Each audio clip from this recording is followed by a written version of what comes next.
All right, week 5 of the NFL season. And in this video, I got 2 games that I want to talk about. Let's talk about those New York Giants at the New Orleans Saints. And we'll finish it up with the Houston Texans at the Baltimore Ravens. Now let's get right into it.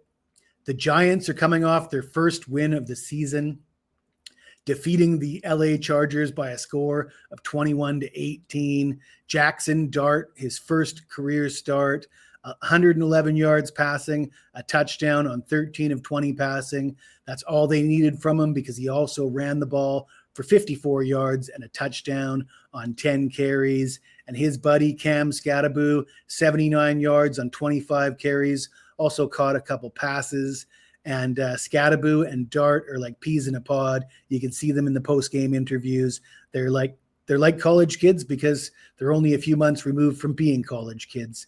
I love to see it. I love the Giants in this game. New Orleans, obviously the worst team in the league or one of them.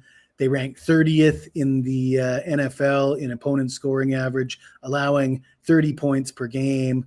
They rank 18th in rush defense. The Giants against the Chargers, they ran the ball 42 times for 161 yards. I think that same recipe is going to continue to work until Jackson Dart gets hurt, because if your quarterback is playing the way Dart did last week, it will be effective, but eventually the body will break down. But I don't expect that to happen this week.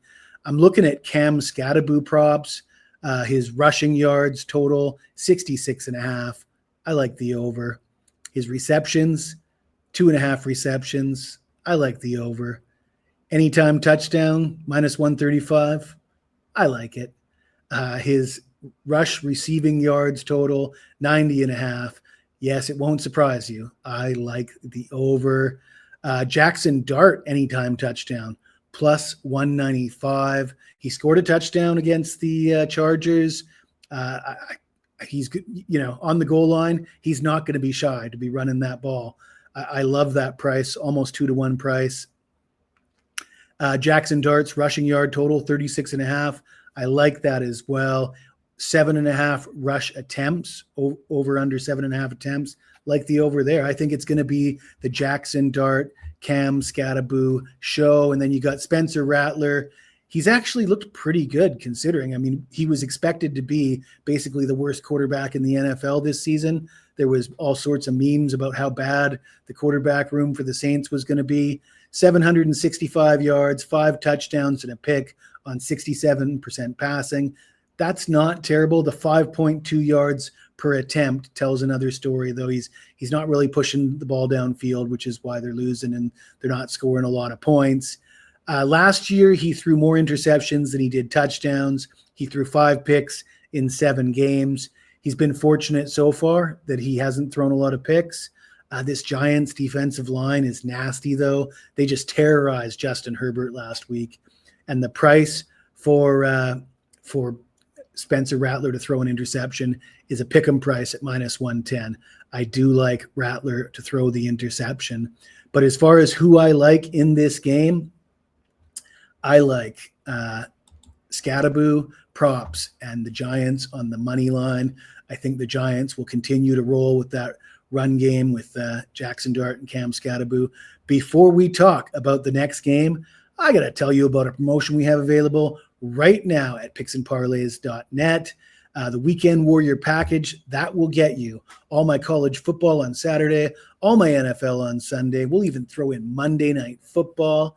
And did you know that I am now 21-4, 84% with my client plays in the NFL this season? Do you know anybody else who's hitting 84% heading into week 5? Probably not. So you want to grab that Weekend Warrior package. It's only $49. As always, there's no purchase necessary. You're more than welcome to tune in just for the free picks. I do ask that you take the time to smash the like button. And if you've got anything to say about this game or any other game on the Sunday slate or even college football, I love hearing from you. If you leave a comment below, I will get back to you, even if it's nasty. And speaking of that, let's get into some of the comments from my recent videos. Here's a comment on my Thursday Night Football video, which I put out as San Francisco +5.5. and then it promptly got bet up to 7.5, and then 8.5, and then 9. So I had to add this. I said, for further clarification, this line was just bet up to 5.5 when I recorded the video. Now it is at 6.5. In my opinion, the 49ers have been banged up since the beginning of last season. During that span, they played 21 games. Only 5 times did they lose by 7 or more points. Only one of those 5 losses was versus a divisional opponent, and it was the season finale in a game that the starters didn't play. If you want to call me crazy, by all means, I love the criticism, but just wanted to clarify where I was coming from. So I was on all sorts of shows this week telling people, take the 49ers. That line movement was insane. A couple third-string receivers were out, and a starting quarterback who is no better than the backup. In fact, I think Mac Jones just won the job. So that's why I was on the 49ers. And here's a comment from somebody who didn't like my take. Don't take San Francisco anything. On top of San Francisco, I did have Mac Jones passing yards, Kendrick Bourne receptions or receiving yards, and Jake Tonji receptions. So we did pretty well. We swept the board on Thursday Night Football. Anyways, let's get into the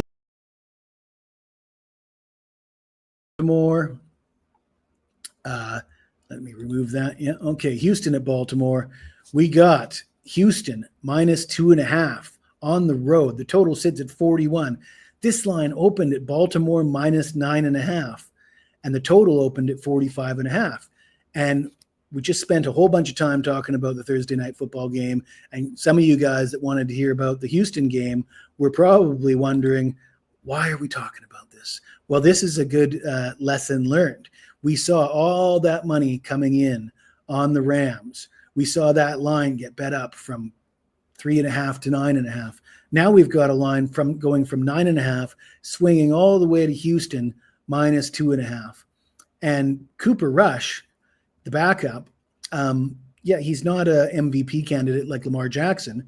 He's probably a better passer, or at least in the neighborhood. He's probably going to pass the ball more. He's 4-2 in his last 6 starts, and those were all with the Dallas Cowboys. So it's not like he can't win games in the NFL. He's at home. They still have Derrick Henry and Justice Hill, so it's not like they can't run the ball. I mean, Derrick Henry's practically the most dominant running back in the league, or at least if he isn't anymore, it hasn't been long since he's been dominating. And if they hand him the ball, if they give him the ball, I expect him to be effective. They got Mark Andrews back from injury and Isaiah Likely. These guys always seem to be banged up, but they're both healthy ahead of this game. The defense, though, is another story. Their defense is completely gutted. Baltimore's defense has more injuries, more injured players than they do healthy starters this week. However, the way their defense has been playing, like the worst in the league, maybe the backups will do better. I don't know. What I do know is Houston's offense isn't very good. Houston's offense is basically the worst in the league. The receiving core is garbage. I don't mind C.J. Stroud. I think C.J. Stroud's good, but he's playing behind a terrible offensive line. He's got no talent at receiver. Nick Chubb is a shadow of his former self. Why is Houston a road favorite here? I guess what do they say? F around and find out. I'm going to F around and find out because I'm going to take Baltimore. If you like this video, smash that like button, subscribe to the channel. You got anything to say to me? Even if it's nasty, I'll make you famous.